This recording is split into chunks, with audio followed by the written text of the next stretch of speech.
Our partners have spoken. Our current criminal legal system doesn't work. We need a new framework for how we relate to each other, how we address harm when it happens, and how we hold each other accountable.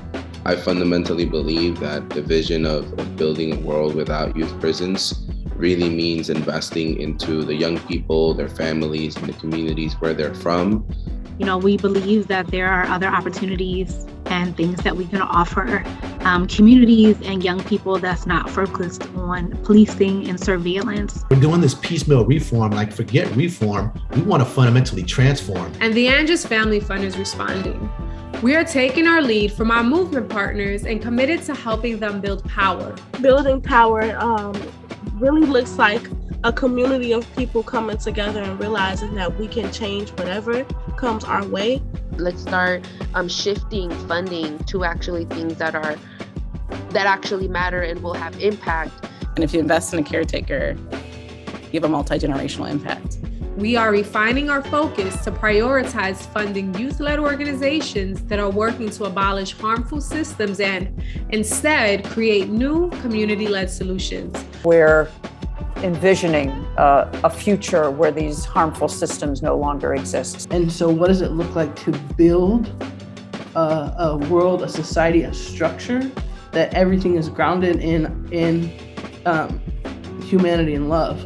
We need to have more young people in leadership roles. Youth organizing in the abolitionist movement has proven to be effective. If we look at movements, much of the innovation and leadership has come from young people. I feel like a lot of the advocacy work that we do has a big impact on a lot of the decision making. It's really the youth advocates that are so effective. We actually got police out of about 23 schools, and we reallocated about $3.2 million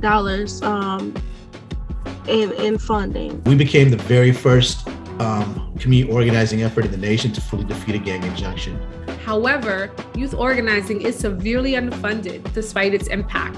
What is going to work is really investing in communities. The work won't be able to continue without funding.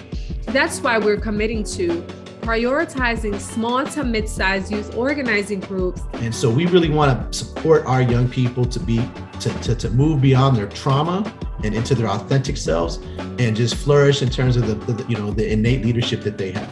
But we have to invest in young people to lead and believe that what they have to say, their ideas, their visions, their power is actually what we need. Focused on building power and bases and using an intersectional abolitionist approach. It is imperative for funders to start to fund organizations that are working towards abolition. That advances healing, culturally affirming strategies, and radical transformation.